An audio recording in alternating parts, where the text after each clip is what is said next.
Hindi dapat parusahan ang mga ordinaryong Pilipino, ang mga mahihirap na Pilipino, ang senior citizens, ang PWDs at ang mga manggagawang Pilipino dahil lamang sa pagkakamali ng mga itinalaga sa management ng PhilHealth. Dapat ang idisiplinahin ay yung management ng PhilHealth. Hindi dapat parusahan ang mga mahihirap na Pilipino. Yeah. So, yun na nga hindi zero budget nila ang PhilHealth, tapos lumaki ang mga ayuda.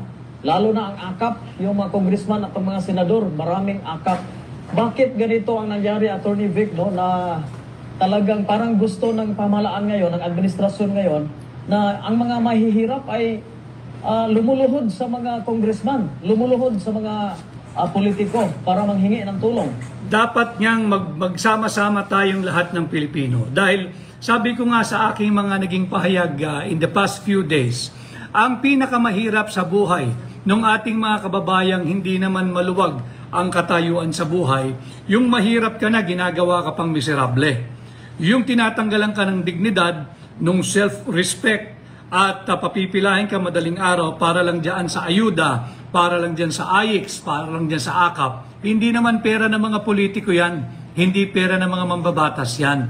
Instead na pinalakas yung legalized vote buying na ginagawa ng mga politiko at mambabatas, dapat yung perang yan, yung bilyong pisong halaga na para sa ayuda, ibinigay na lamang sa PhilHealth.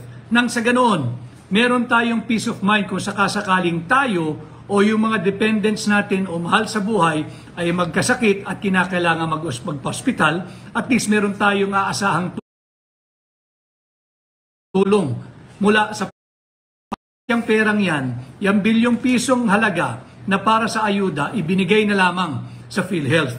Nang sa ganoon, meron tayong peace of mind kung sakasakaling tayo o yung mga dependents natin o mahal sa buhay ay magkasakit at kinakailangan magpa-hospital, at least meron tayong aasahang tulong mula sa pamahalaan sa paggamit ng ating PhilHealth cards. So talagang grabe itong mga itong ginagawa nila, no, na talagang yung mga tao ba, kailangan pa nating magmakaawa sa politiko para lang tayo ay tulungan. At ito ay talagang lihis na lihis doon sa sinasabing sama-sama tayong babangon muli. Ang nangyayari, ibinabaon tayong lahat at yung mga tiwaling politiko na lamang ang kanyang inaahon at higit pang pinapataba ang bulsa. Attorney Vic, may magagawa pa bang legal, may magagawa pa ba ang ating mga kababayan dito at yung ibang mga tutol nitong pag-zero budget po ng ating mga mambabatas? Hindi pa naman totally sarado ang lahat. May maliit na lamang na tsansa o pagkakataon. Kaya kinakailangan yung may mga platapormang kagaya mo dyan sa radyo ninyo, kalampagin natin ang gobyerno, kalampagin natin ang Malacanang, baka sakali ay umabot sa pandinig ng Pangulong Marcos na hindi sang-ayon ang higit na nakararaming Pilipino, mayaman, mahirap, may trabaho, wala, dito sa ginawang defunding o zero allocation para sa PhilHealth. Baka sakali na makinig si Pangulong Marcos at sabihin niyang mali yung ginawa ng Kongreso, ng Senado at ng mababang kapulungan, at ibalik niya yung panukalang budget para sa PhilHealth. Nang sa ganon, mapawi naman yung pangamba nung mga mahihirap na Pilipino na wala silang aasahang tulong kung sakali sila ay ma-ospital o dili kaya ay mangailangan ng tulong na medikal. Yeah.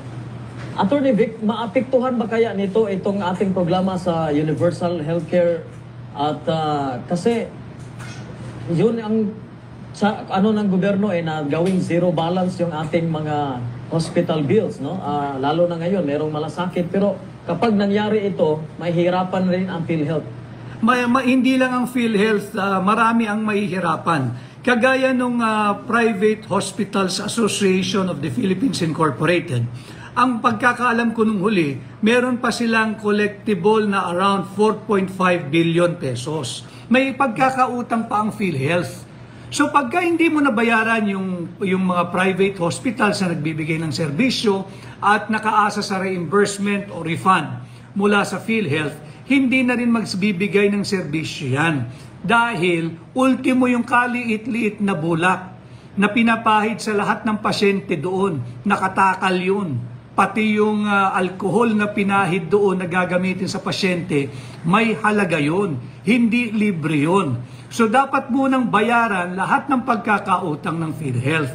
Nang sa ganon, hindi malagay sa peligro yung serbisyong medikal na kakailanganin ng bawat Pilipino. And yes, tatamaan talaga yung mga provisions ng Republic Act 1122.3 o yung Universal Healthcare Law. Tatamaan yan.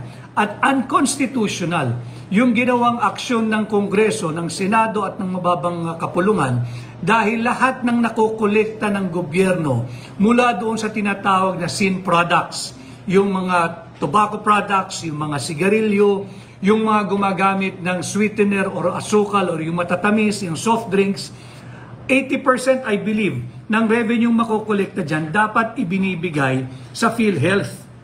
So hindi linabag mo yung sarili mong batas, unconstitutional yan. But then again, hanggat hindi pa ito napipirmahan ng Pangulong Marcos, meron pa tayong maliit na tsansa. Meron pa tayong maliit na pagkakataon. Kaya kinakailangan mag-ingay tayo. Mag-ingay tayo sa lahat ng platform, social media, traditional media, sa kung ano-anong forum. Hindi lamang usaping doktor ito, hindi lamang usaping manggagawa, usapin ng lahat ng Pilipino. Iparating natin yung hindi natin pangsang-ayon dito sa ginawang defunding o zero budgeting ng Kongreso sa PhilHealth at baka sakali ay makinig ang Pangulo ng Pilipinas at ibalik niya yung panukalang halaga o budget para sa PhilHealth sa taong 2025. Yeah. At sa palagay ko naman po, Attorney Vic, no, sa pulso ng ating mamamayan, kahit sa social media, galit na galit ang mga tao ngayon. No? Kahit anong mga post nang nababasa ko na itong ginawa ng mga kongresista, mga mambabatas natin na zero budget nila. Dapat it's time. It's time for President Marcos to listen to the Filipino people. Ang nagluklok sa kanya ay ang sambayan ng Pilipino. Wala siyang kasamang mga congressman at senador nung kami ay nangangampanya.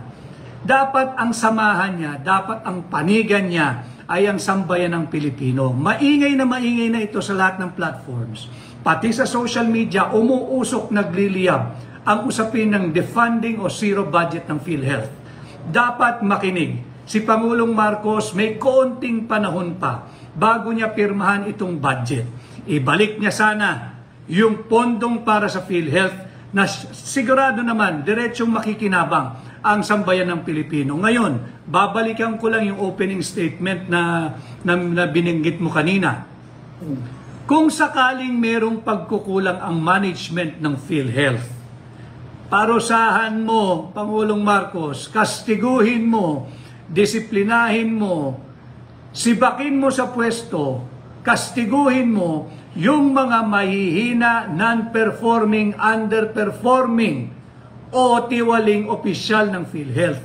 Pero wag mong parusahan ang mga mamamayang Pilipino, ang PWDs, ang senior citizens, ang manggagawa at ang higit sa lahat ang mahihirap na Pilipino na nakaasa dyan sa PhilHealth pagdating sa kanilang pagsisiguro sa kanilang kalusugan at sa kanilang mga mahal sa buhay. Higit tayong marami dyan kaysa sa mga ilang senador at congressmen. Mas marami tayo dyan, kinakailangan lang mag-ingay tayo. Ipabot natin sa Malacanang na hindi tayo sang-ayon sa defunding o zero budget na nakuha ng PhilHealth. Yes, kasi buhay ang pinag-uusapan dito, Attorney Vic. Attorney Vic, medyo kapos na tayo sa oras. Siguro ang mensahe mo sa lahat ng ating mga kababayan dito sa Cagayan de Oro at sa buong Pilipinas. Sa Cagayan de Oro, alam kong isa pang pinag-uusapang mainit dyan ay yung ating ginagawang kampanyang No to War. Ako ay kasama ninyo dito sa No to War. Magsama-sama tayo, malirin, unconstitutional, labag sa saligang batas ang pagpalaganap ng mga base militar ng Estados Unidos diyan sa Mindanao, diyan sa Cagayan de Oro. Hindi natin kailangan ng digma ang kumikitil ng buhay. Hindi natin kailangan ng digma na wala tayong kapanapanalo. Ang kinakailangan ilunsad ng gobyerno ang kinakailangan ilungsad ng administrasyon ni Bongbong Marcos ay digmaan laban sa kagutuman, digmaan laban sa kawalang pag-asa, digmaan laban sa kahirapan, at ito, digmaan laban sa korupsyon, ibalik ang pondo ng PhilHealth sa taong 2025. Alright, maraming salamat po Attorney Vic Rodriguez, ang dating Executive Secretary, the Kingmaker. No? Si Attorney Vic talaga ang ating kasama, no, ng Pangulong Marcos noong 2022 presidential election, makabumbo kung maalala ninyo. Pero ngayon siya ay kumawala na sa administrasyon dahil sa kanyang mga nakikitang ano dito, no? So mao na nga ato siya nakauban makabombo sa Attorney Vic Rodriguez.